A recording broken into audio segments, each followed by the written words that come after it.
마태복음 5장 9절 말씀입니다.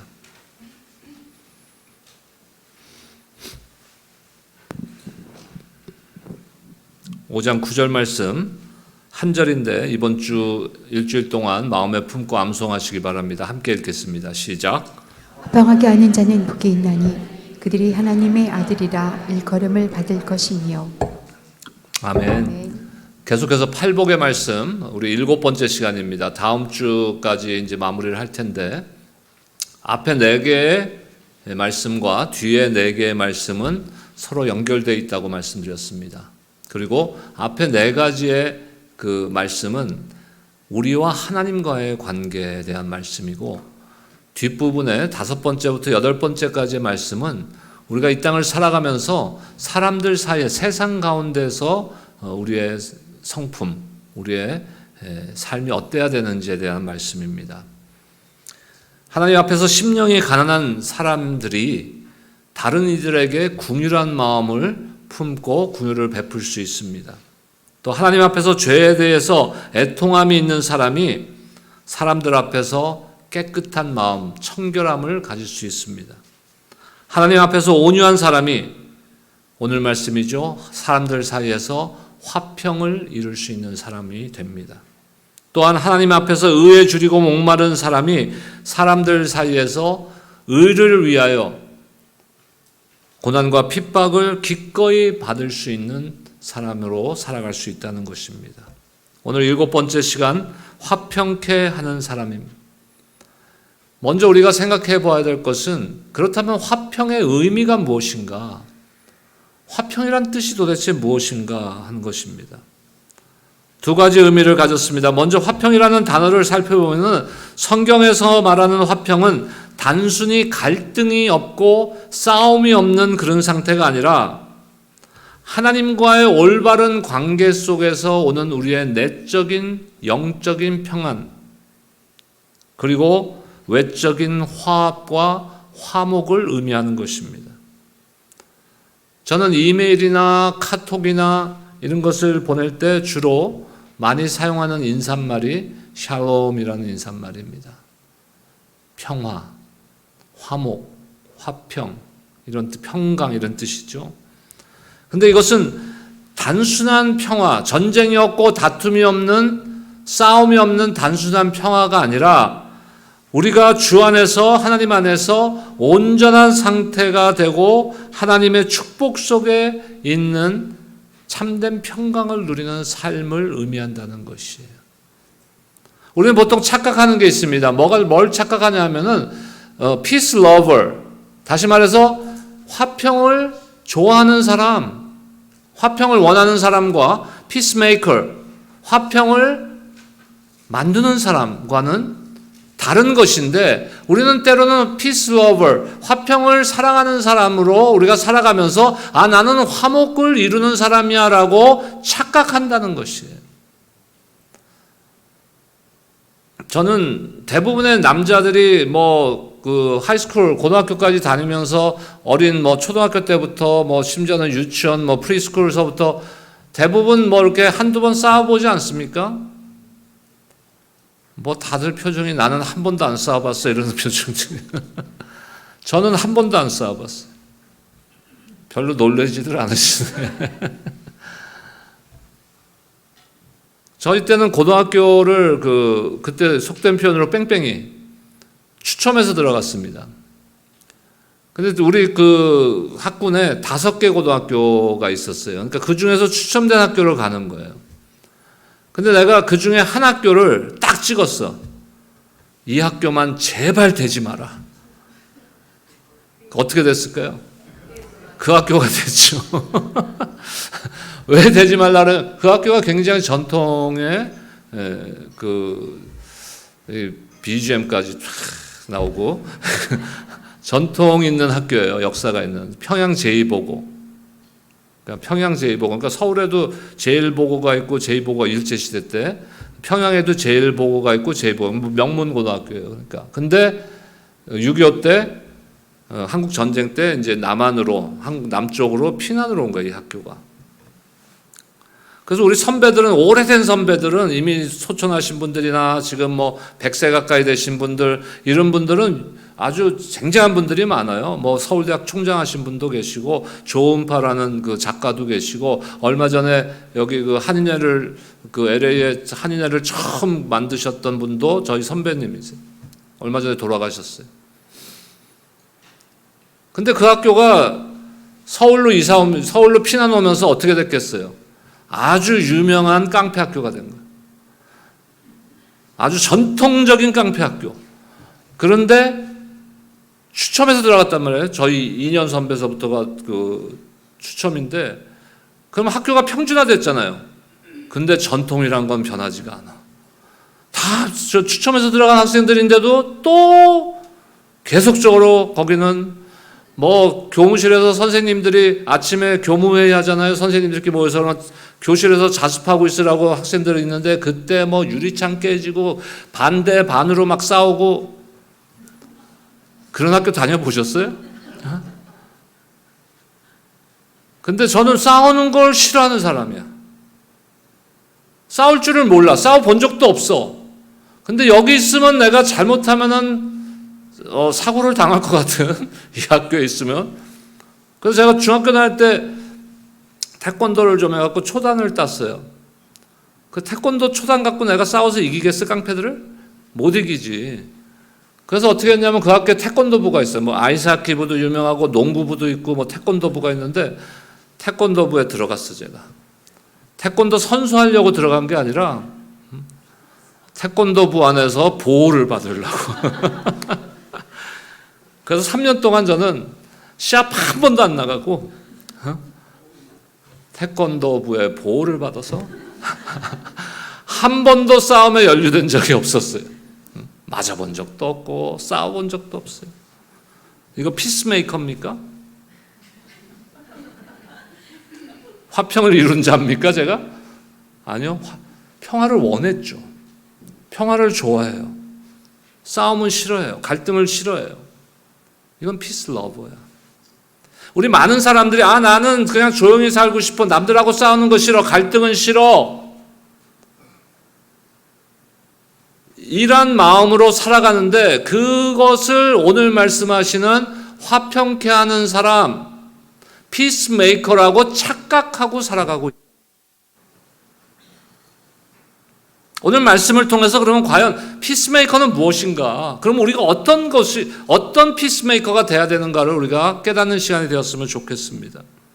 화평하게 하는 자는 하나님과의 관계 속에서 먼저 평화를 이루고 누려야 되는 것이, 그 평화를 이웃과 세상 속에 전파하고 선포하는 사람이 돼야 되는 것입니다. 근데 그 화평이란 것이 우리가 만들어내는 것이 아니에요. 내가 화평을 원하고 나는 평화를 원해, 난 평화를 좋아해, 평화를 사랑해 한다고 해서 이루어지는 것이 아니라는 것이에요.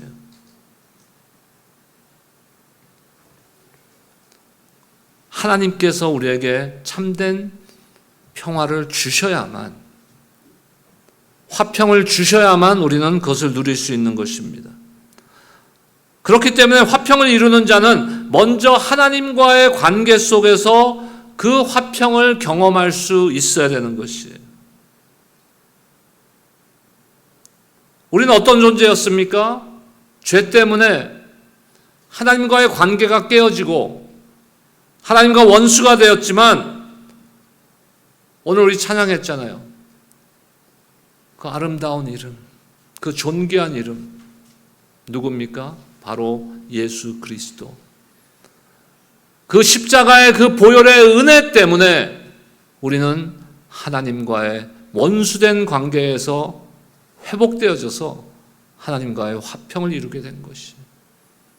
로마서 5장 10절 상반절 보겠습니다. 함께 읽겠습니다. 시작. 곧 우리가 원수되었을 때 그의 아들의 죽으심으로 말미암아 하나님과 화목하게 되었습니다. 자, 골로새서에서 사도 바울을 통해서는 어떻게 말씀하시는지 한번 볼까요? 골로새서 1장 20절에서 22절 말씀입니다. 석절 함께 읽겠습니다. 시작. 십자가의 피로 화평을 이루사 만물 곧 땅에 있는 것들이나 하늘에 있는 것들이 그로 말미암아 자기와 화목하게 되기를 기뻐하시니라. 전에 악한 행실로 멀리 떠나 마음으로 원수가 되었던 너희를 이제는 그의 육체의 죽음으로 말미암아 화목하게 하사 너희를 거룩하고 흠없고 책망할 것이 없는 자로 그 앞에 세우자고 하셨으니. 자, 이 석전의 말씀 속에서 계속적으로 반복되어서 나오는 말씀들이 뭐예요? 화평, 화목, 그 단어들이에요. 그렇기 때문에 우리가 하나님과 화평한다, 하나님과 화목하게 된다는 것을 다른 말로, 다른 단어로 표현한다면 그것은 무엇입니까? 바로 구원, salvation, 우리의 구원. 하나님과 화평케 된다는 것은 우리가 원래는 어떤 자였어요? 하나님과 화목하지 못한 원수된 자들이었는데 예수 그리스도의 십자가의 은혜로 인하여서 하나님과 화평하게 됐다는 것이. 근데 그 화목은 무엇으로 됐다고요? 예수 그리스도의 은혜로, 십자가의 은혜로 그를 믿고 예수님을 부르는 자마다 구원을 얻으리라. 할렐루야. 그것이 화목이에요. 그것이 참된 화목이라는 것이. 그렇기 때문에 우리가 구원받기 이전의 상태는 하나님과 원수된 자들이었어요. 그렇기 때문에 사도 바울은 하나님께서 그리스도로 말미암아 우리를 하나님과 화목하게 하시고 또 우리에게 화목하게 하는 직책을 주셨다고 증거하고 계십니다. 첫 번째로 어떤 화목이요? 하나님과 우리와의 화목. 두 번째 화목은 어떤 화목입니까? 사람들 사이에서의 화목을 의미합니다. 하나님과 화목한 자들은 서로 간에도 화목하기를 힘써야 합니다. 로마서 12장 18절 말씀입니다. 할 수 있거든 너희로서는 모든 사람으로 더불어 화목하라. 내가 좋아하는 사람들과 화목하라. 내 가족들과만 화목하라. 그렇게 말씀하십니까? 아니죠. 모든 사람들과 화목할 수 있도록 애쓰라는 거예요. 노력하라는 것이에요. 아까 제가 고등학교 시절의 이야기를 잠깐 나눴었잖아요. 평화를 원하는 사람이에요. 저는 지금도 싸우는 거 원치 않아요. 저희 교회는 교회 안에 갈등이 없죠. 아멘?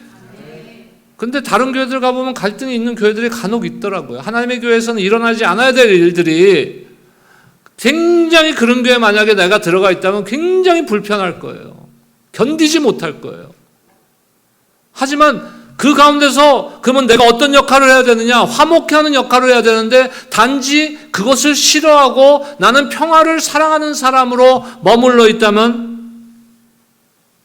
로마서에서 사도 바울을 통해서 지금 말씀하신 할 수 있거든 뭐예요? 최선을 다하라는 것이에요. 모든 사람들과 화목하라고. 모든 사람들과 화목하라. 자, 우리 작은 교회죠. 작은 교회지만 작은 좋은 교회. 아멘. 그런데도 자기 앉는 자리에만 앉아.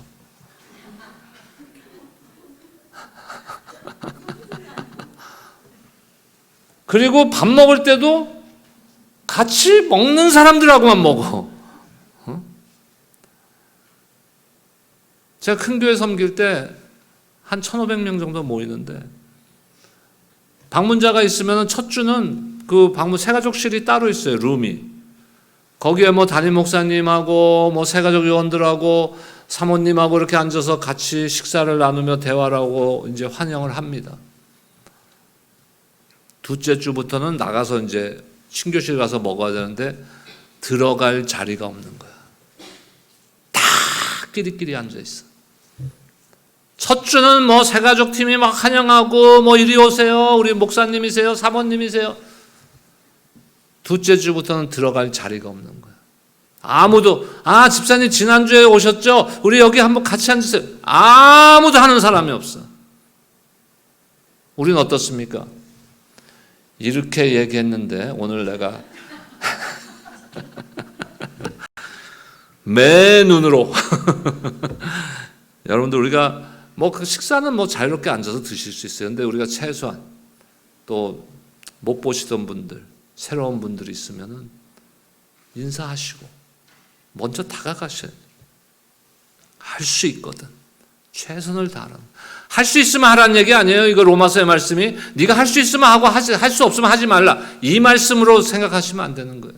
최선을 다하라는 얘기. 진정한 성도들은 평화를 사랑하는 것에서 그치는 것이 아니라 적극적으로 평화를 이루어가는 사람이 되어야 된다는 것이. 예수님께서는 하나님과 원수된 우리가 다시 하나님과 화평을 누리게 하시기 위해서 이 땅에 오셔서 십자가에 피 흘리시고 죽으셨습니다. 그리고 이제는 우리에게 그 화평케 하는 직분을 주셨다는 것이에요. 그런데 인류의 역사를 보세요. 지금도 전 세계 곳곳에서 갈등이 일어나고 있고 전 세계 곳곳에서 심지어는 전쟁이 있고 사랑보다는 미움이 있고 용서보다는 분노가 넘치고 이것의 원인이 도대체 뭡니까? 이것의 근본적인 원인 도대체 뭐예요? 왜 그렇습니까? 왜 갈등이 있습니까? 왜 전쟁이 있습니까? 예레미야 17장 9절 말씀 보겠습니다. 하나님께서는 이 원인을 무엇이라고 규정하고 있는지 함께 읽겠습니다. 시작. 만물보다 거짓되고 심히 부패한 것은 마음이라 누가 능히 이를 알리오마는. 자, 인간의 부패 때문이라는 것이에요. 근데 타락과 그로 인한 죄 때문에, 근데 그 죄가 어디서 나요? 마음의 죄, 마음이 부패했기 때문에 하나님의 의와 화평은 같은 것이에요. 그렇기 때문에 아까 말씀드린 그저 평화를, 난 조용히 살고 싶어 하는 평화를 이루는 것이 아니라 참된 평강, 참된 화목, 참된 평화가 이루어지기 위해서는 무엇이 있어야 돼요? 그곳에 하나님의 의가 드러나야 되는 거예요. 하나님의 의. 김민재 목사의 의가 드러나서도 안 되고 여러분들 각자의 의가 드러나서도 안 되는 거예요. 하나님의 의가 드러나야 되는 거예요. 죄가 있는 곳에는 항상 무엇이 있을까요? 이기심이 있는 거예요. 교만함이 있는 것이에요. 이것을 죽일 수 있는 방법은 나에게 없어요. 나에게 솟아나는 어떤 이기심, 나에게 일어나는 어떤 정욕, 나에게 일어나는 어떤 그러한 그 교만함, 이것을 내 스스로 죽일 수는 없어요. 잠시 절제할 수는 있을지 모르지만 내 능력으로 그것을 근본적으로 없앨 수 없다는 거예요. 그럼 뭐예요? 채워야 되는 거예요, 우리를. 제가 불교에 오래 있었어요. 하루에 3,000배씩 일주일씩 하고 성철 스님이라는 분을 만나기 위해서 일주일 동안 하루에 3,000배씩 절하고 미국에 유학 오기 전에는 금강경 독서회라는 곳에서 하루에 7독, 8독 금강경을.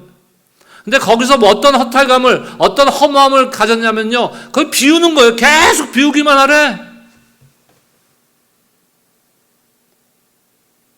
비웠으면 채워야죠. 뭘로 채워야 된다고요? 하나님의 의로. 다른 말로 하면은 하나님의 은혜로 우리가 충만하게 채워져야만 그 가운데 참된 화목이 있는 것입니다. 우리 안에 하나님의 확실한 통치가 임할 때에만, 하나님의 통치가 무슨 의미예요 도대체? 하나님이 우리를 다스린다. 도대체 뭐가 하나님이 여러분들을 다스리는 거예요?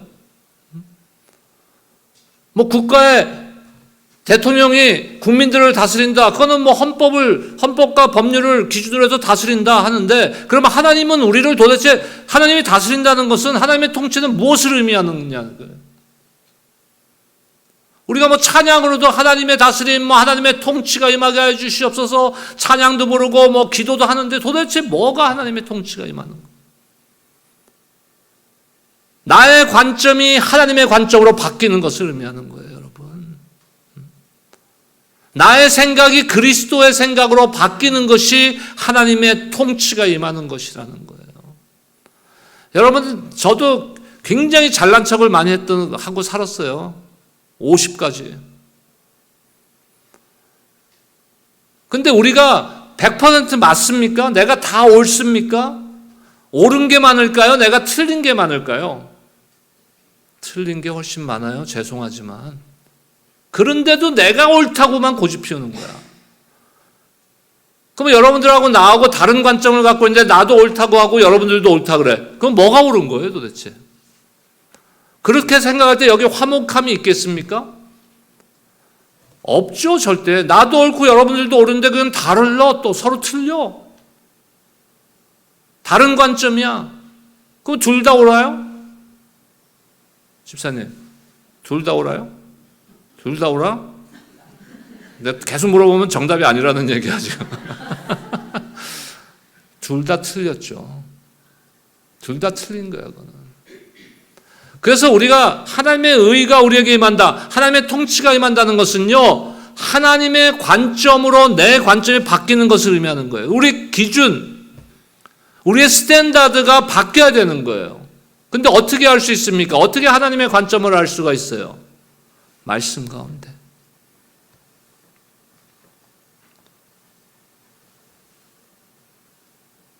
화평하게 하는 자는 우리의 관점이 바뀌어서 확실한 통치가 우리 가운데 임해야 되는 거예요. 그렇다면 우리의 역할이 뭐예요? 에베소서 2장 14절에 보니까 사도 바울은 그는 우리의 화평이신지라 그랬어요. 그는 누구요? 예수 그리스도는 우리의 화평이신지라.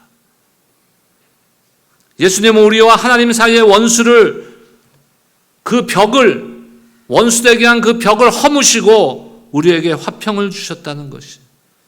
그렇다면 화평하게 하는 자는 누구를 닮은 사람이에요? 예수님을 닮은 사람이에요. 예수님의 생각을 쫓는 사람이에요. 하나님의 관점을 가진 사람이에요. 우리 안에 있는 갈등이 있습니까? 분노가 있습니까? 미움이 있습니까? 그것을 바꿔야 되는 거예요. 뭘로요? 하나님의 사랑으로, 그리스도를 통한 하나님의 용서로 바꿔야 되는 거예요. 그리고 그것을 통해서 세상 가운데서 화평을 이루는 자들이 되어야 되는 거예요. 화평케 한다는 것이 뭐예요? 그렇다면 우리가 화평케 하기 위해서, 화평하는 피스메이커가 되기 위해서 우리의 역할이 도대체 뭐예요? 첫 번째로 우리가 실질적으로 한번 생각해 보자면, 첫 번째로 지적하는 자리에 서면 안 돼요. 우리는 다른 사람들을 충고하고 지적하고 심판하기 위해서 부름을 받은 자들이 아니라는 것이에요.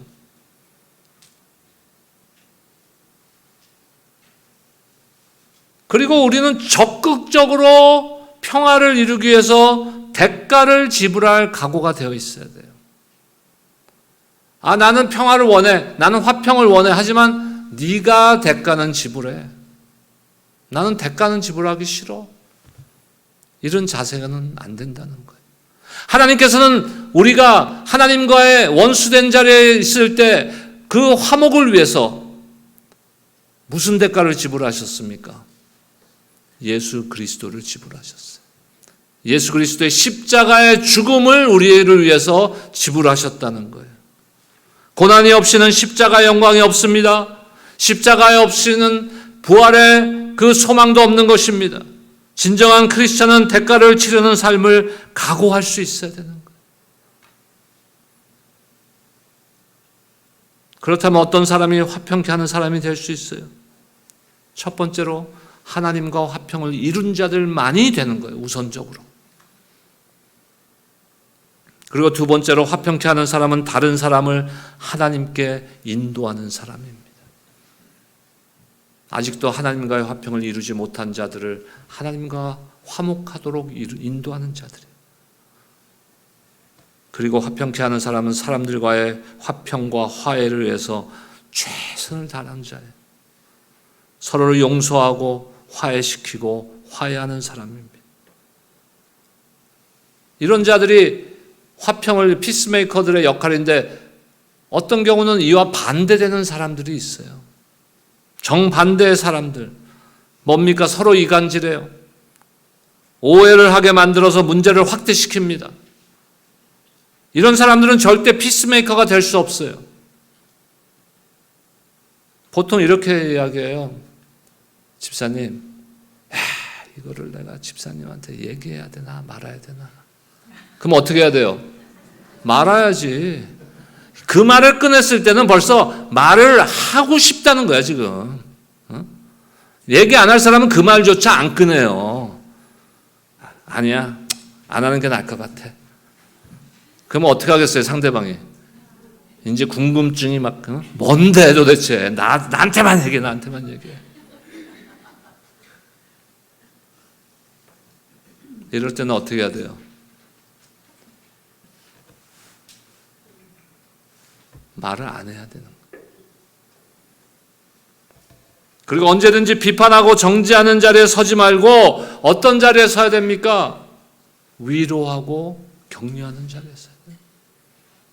위로하고 격려하는 자리. 하나님께서는 그런 사람들을 찾고 계신 거예요.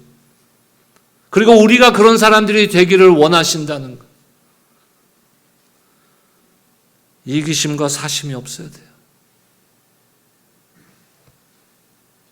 자신의 이익을 포기할 수 있어야 돼요. 여러분 누구 편이에요? 아직도 몰라요 누구 편인지? 하나님 편, 예수 그리스도 편. 항상 그 편에 서 있어야 돼요. 아 저쪽이 더 세 보이는데? No, 그건 사탄의 유혹이야. 예수 그리스도보다 센 존재는 이 땅에 없어요. 예수님만이 영원한 승리자이시오. 우리에게 영원한 삶을 허락하시는 분이시오. 하나님과의 화목을 이룰 수 있는 유일한 길이 예수 그리스도입니다. 그렇기 때문에 그분 편에 서야 되는 거예요. 그리고 우리가 판단할 때, 어떤 걸 결정할 때 우리의 관점이 어떤 관점으로 돼야 된다고요? 하나님의 관점으로 바뀌어야 돼요. 근데 하나님의 관점이 어디에 있어요? 성경 말씀 가운데 있잖아요. 제가 예배 사역할 때 그 예배 그 사역에 관한 책들을 많이 읽었어요. 그 중에 책 한 권이 제목이 뭐냐면 하나님의 관점이라는, God's eye. 하나님이 어떻게 보시는가. 우리가 온전한 예배를 드리기 위해서는 우리의 관점이 하나님의 관점으로 바뀌어야 된다는 거예요. 우리가 막 죽기 살기로 소리 지르고 막 하고 아니면 뭐 아주 아름다운 음악으로 우리가 찬양을 노래를 한다, 음악을 연주한다, 그러면 하나님이 무조건 다 받으실 것 같아요 예배를? 아니요. 우리의 신앙, 우리의 예배, 모든 우리 신앙생활의 가장 근본적인 건 뭐냐면은 이니시에이티브, 모든 신앙생활과 예배와 모든 것의 주도권을 하나님이 쥐고 계시다는 거예요. 내가 아니에요. 그것이 바뀌어야 되는 거예요. 그러기 위해서 우리의 관점이 바뀌어야 되는데 말씀에 비추어서 판단하고 말씀에 비추어서 생각해야 되는 거예요. 디모데후서 3장 16절과 17절 말씀입니다. 함께 읽겠습니다. 시작. 모든 성경은 하나님의 감동으로 된 것으로 교훈과 책망과 바르게 함과 의로 교육하기에 유익하니 이는 하나님의 사랑으로 온전하게 하며 모든 선한 일을 행할 능력을 갖추게 하려 합니다. 말씀의 능력만이 사람을 변화시킵니다. 말씀의 능력을 통한, 성령의 능력을 통한 은혜만이 우리를 변화시킬 수 있다는 것이에요. 말씀의 역할을 우리가 할 수 있는 게 아니에요. 성령의 역할을 우리가 할 수 있는 것이 아니에요. 그런 자들에게 피스메이커, 우리들에게 피스메이커가 되라고 오늘 말씀하시잖아요. 화목을 이루는 자가 되라, 화평을 이루는 자가 되라. 그런 자들에게 어떤 복을 주신다 그랬어요? 하나님의 아들이라 일컬음을 받는 축복. 도대체 이게 무슨 말이에요? 하나님의 아들이라 일컬음을 받는 축복이란 게 도대체 무슨 말이에요? 하나님의 자녀가 된다는 건가? 뭐 1차적으로 맞는 말이죠. 우리가 제자와 스승의 관계를 올바로, 성경에 나오는 제자와 스승의 관계를 올바로 알기 위해서는 고대 유대 사회의 교육 시스템에 대한 이해가 있어야 되는 거예요. 그때는 디사이플이나 뭐 스튜던이 아니에요. 그냥 학생이 아니에요. 어떤 지식을 전달하는 선생님이 아니에요. 어프렌티스. 다시 말해서 선생님이 하는 것을 그대로 보고 따라하고 선생님이 행하는 대로 하는 것이 제자예요. 그래서 같이 살고 같이 생활하는 거예요. 그래서 예수님의 제자들이 3년 동안 예수님과 함께 생활을 하면서 배우는 거예요. 그게 고대 유대사회의 교육 시스템이에요. 그거를 우리가 이해할 수 있어야 우리가 제자 훈련이란 게, 제자도란 게 뭔지를 알 수 있는 거예요, 제대로. 그렇다면 오늘 말씀하시는 아들이란 것은 도대체 무슨 이야기냐? 그것도 마찬가지로 고대 유대 사이에 그러면 아버지와 아들과의 관계에 대해서 알아야 되는, 그저 가족 관계라는 것을 의미하는 것이 아니라는 것이.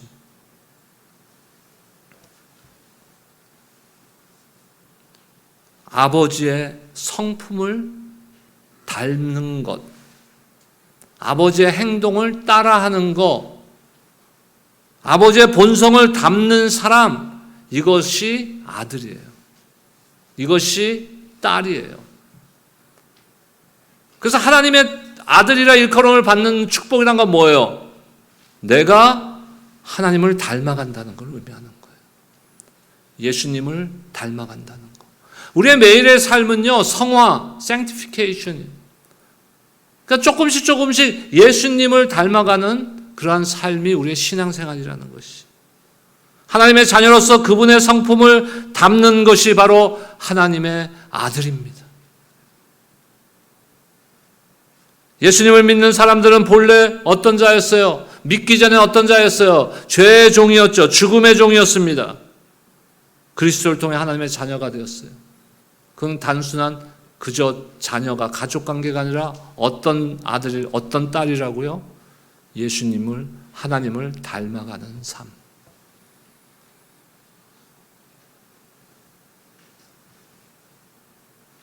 여러분, 하나님은 우리에게 평화를 주시는 분이십니다. 믿으십니까? 이제는 그 평화의 역할을, 사명을 우리에게 주셨어요. 그저 단순히 뭐 좀 다툼이 있고 미움이 있는데 우리 화해합시다, 이게 아니라 내 안에 하나님의 통치가 임해야 돼요. 그러기 위해서 우리가 무엇으로 채워져야 될까요? 내가 무엇으로 채워져야, 나의 삶이 도대체 무엇으로 채워져야 이 오늘 말씀하시는 화평을 이루는 자가 될 수 있냐, 이거예요. 여러분들의 삶을 성령의 충만함으로 채우시기를 주의 이름으로 축원합니다. 말씀으로 충만하게 채우시기를 축복합니다. 그것이 다 뭐예요? 우리 안에 예수가 충만해져야 되는 거예요. 저를 따라 합시다. 예수 충만. 나는 예수 충만한 삶을 살겠습니다. 이거면 끝나는 거예요. 이거는 끝나는 거예요. 여러분, 신학교 갈 필요 없어요. 신학교 가서 신앙 많이 배우면 신앙이 좋아집니까? 관계 없는 거예요. 지식은 많아지겠지만 관계 없는, 신앙은 하나님과 나와의 관계 속에서 이루어지는 거예요. 여러분, 일주일간의 삶 가운데서도 쓸데없는 걸로 자꾸 채우지 마세요. 욕심, 이기심, 이런 걸로 채우지 마세요. 뭘로 채우라고요? 예수로. 기도하겠습니다.